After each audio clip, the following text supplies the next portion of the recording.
Me parece que todos los políticos tenían que leer por lo menos 2 libros al mes. Y estoy segura que no leen ninguno. Es dramático.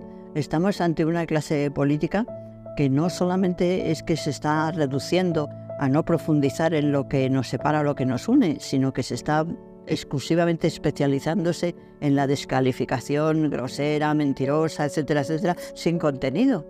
Y no tienen contenido porque no se alimentan, los libros te alimentan. Yo cuando iba al ayuntamiento en el metro, de verdad, que es que me ponía a leer un rato y es que llegabas con una energía mayor porque estabas leyendo constantemente cosas, escuchando, no sé, es absolutamente imprescindible, ¿no? De siempre, de niña, he sido enormemente lectora, ¿no?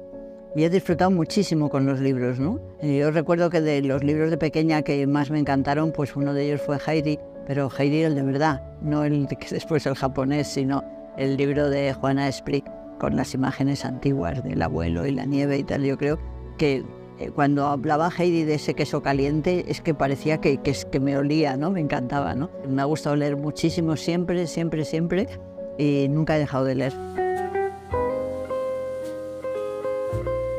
Quizá lo que me ha ido gustando menos son las novelas. Tiene que ser una novela muy buena para que me interese. Si no, ¿sabes qué pasa? Que me parece que lo que me cuentan no es nada comparable a lo que yo he vivido. Este es fantástico. Me interesó muchísimo conocer todos los libros en torno a los años 70 que cuestionaban la burocracia, que planteaban la necesidad de una manera diferente de gestionar lo público. Y entonces era decana de los jueces y tenía la obligación de organizar todas las cosas, ¿no? Todos los servicios comunes de los juzgados. Y me encantaba conocer cómo se vivía la gestión pública en otros sitios, ¿no? A mí me dieron un premio en Estados Unidos y entonces fuimos a ver cárceles. Y entonces fuimos a ver también asociaciones de familiares de presos. Hacían simplemente letreros pidiéndoles que por lo menos un fin de semana no mataran. Esta soy yo cuando me dieron ese premio, mira, que era exactamente en 1992. Mi madre tenía una carpeta aquí que pone el retrato de Manoli y Eduardo en la prensa. A esto que eso gustaba mucho, allá esta foto. Cuando estuvimos discutiendo en el momento principio de la transición, que estábamos en contra de la ley, que decidimos abstenernos.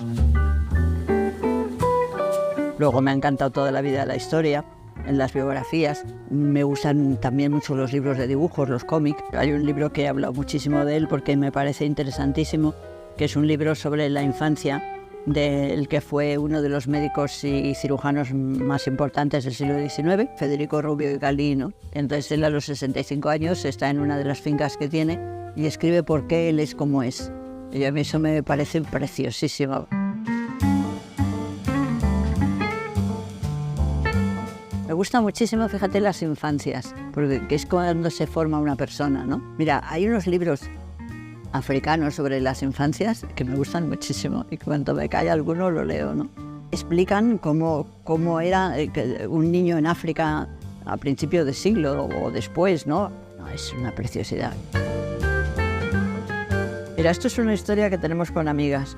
Cuando nos prestamos los libros, ponemos aquí leído en febrero y entonces nos vamos poniendo ahí detalles. Conforme te vas haciendo mayor, sientes más ternura por los niños, ¿no? Pero de todas maneras, siempre me ha interesado mucho la visión del niño porque es como la primera impresión, la primera visión. Observan las cosas con una capacidad, ¿no? Y te desnudan. Luego, con mis propios hijos me ha gustado muchísimo y ahora disfruto una barbaridad con mis nietos y mis nietas porque los tengo de todos. Tengo uno que tiene ya 23 años, pero también tengo una que tiene 1 año. Y entonces, pues, es muy divertido. Yo hablo mucho de este libro porque me apetecía mucho contar lo que veía, ¿no? Y quería que se hicieran estadísticas sobre las cosas que iban mal y tal. Entonces estoy hablando con Elías Díaz, que es un poco del padre de la sociología jurídica de España, y me dijo, haz lo que hizo Oscar Lewis cuando en la vida cuenta la vida de los mexicanos pobres, ¿no? Mira, ves, este es de Emilia Pardo Bazán. Dice recetas populares de las 4 provincias, de las 1000 aldeas y casas donde se observan curiosas variantes aún en el caldo de pote y el arroz con leche, de los 100 conventos de monjitas Emilia Pardo Bazán.